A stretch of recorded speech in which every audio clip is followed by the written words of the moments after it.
Assalamualaikum warahmatullahi wabarakatuh. Selamat pagi anak-anak.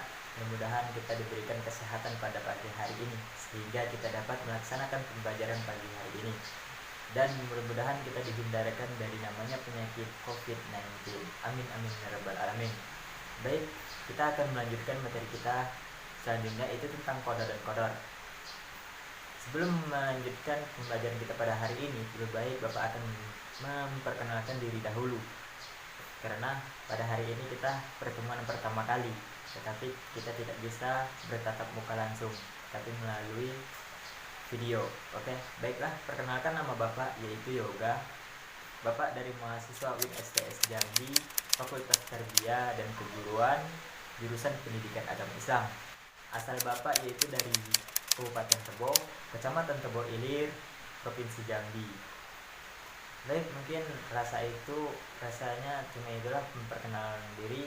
Kalau kurang jelas dengan ada yang ingin ditanya-tanyakan pada Bapak, silakan hubungi langsung Bapak. Mungkin nomor Bapak ada di grup kelas kita ataupun ada di samping ini, silakan dicatat.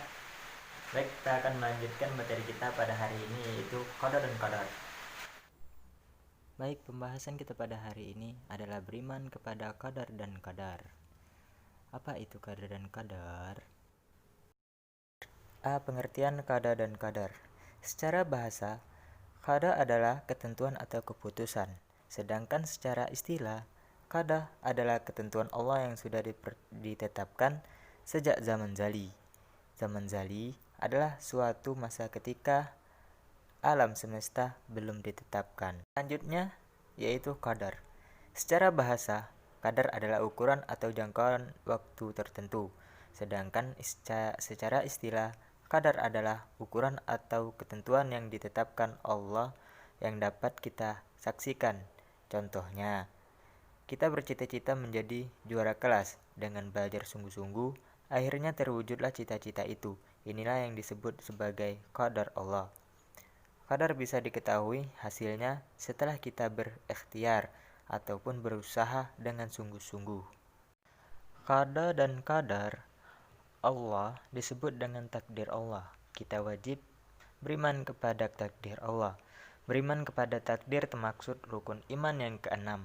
Nabi Muhammad SAW bersabda, yang artinya ialah, yang dimaksud beriman ialah bahwa kamu percaya kepada Allah, para malaikat-malaikatnya, kitab-kitabnya, rasul-rasulnya, hari akhir, dan takdir yang baik maupun yang buruk.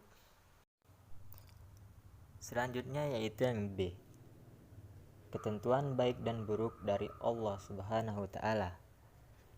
Yang pertama yaitu berikhtiar. Ikhtiar artinya usaha manusia untuk memenuhi kebutuhan dan keperluan dalam hidupnya.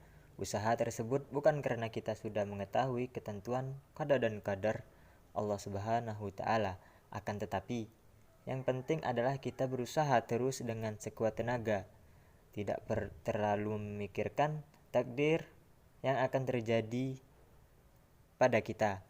Hal itu dikarenakan nasib kita tidak akan berubah tanpa ada kemauan untuk mengubahnya.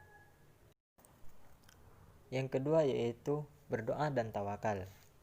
Berdoa atau memohon kepada Allah Subhanahu wa Ta'ala merupakan suatu ibadah. Berdoa amat penting dan sangat dianjurkan dalam agama Islam. Sesudah berikhtiar dan berdoa, maka jalan terakhir yang ditempuh adalah tawakal. Tawakal artinya berserah diri. Apabila kita dapat mencapai apa yang kita inginkan, maka bersyukurlah kepada Allah Subhanahu wa Ta'ala. Apabila mengalami kegagalan dalam berusaha, maka bersabar dan jangan putus asa. Kita diwajibkan berikhtiar, berusaha dan berdoa. Berhasil atau tidaknya adalah urusan Allah Subhanahu wa Ta'ala. Dalam firman Allah Subhanahu wa Ta'ala dijelaskan yang artinya, kemudian apabila kamu telah membuat tekad, maka bertawakallah kepada Allah Subhanahu wa Ta'ala. Sesungguhnya Allah menyukai orang-orang yang bertawakal. Surah Al-Imran ayat 159. Ada hikmah yang dapat diambil dengan mengenai qada dan qadar. Hikmah tersebut antara lain sebagai berikut. Yang pertama yaitu dapat membangkitkan semangat dalam bekerja dan berusaha. Hal itu bertujuan memberikan dorongan untuk memperoleh kehidupan yang layak di dunia ini. Kedua yaitu tidak membuat sombong atau takabur. Manusia yakin kemampuannya sangat terbatas, sedangkan kekuasaan Allah Maha Tinggi. Dan yang ketiga, memberikan pelajaran bahwa segala sesuatu berjalan sesuatu dengan ketentuan dan kehendak Allah Subhanahu wa taala. Yang keempat yaitu mempunyai keberanian dan ketabahan dalam setiap usaha. Selain itu, tidak takut menghadapi risiko, meyakini bahwa semua itu tidak melepas dari takdir Allah Subhanahu wa taala. Dan yang terakhir, merasa rela menerima setiap yang terjadi pada dirinya.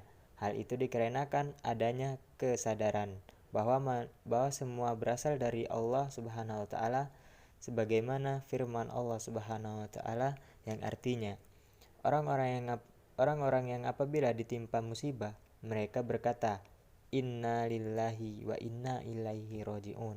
Sesungguhnya kami milik Allah dan padanya lah kami kembali. Surah Al-Baqarah ayat 156. Baiklah, itulah video pembelajaran kita pada hari ini. Semoga bermanfaat untuk adik-adik dan jelas, dan semoga diamalkan dalam kehidupan sehari-hari.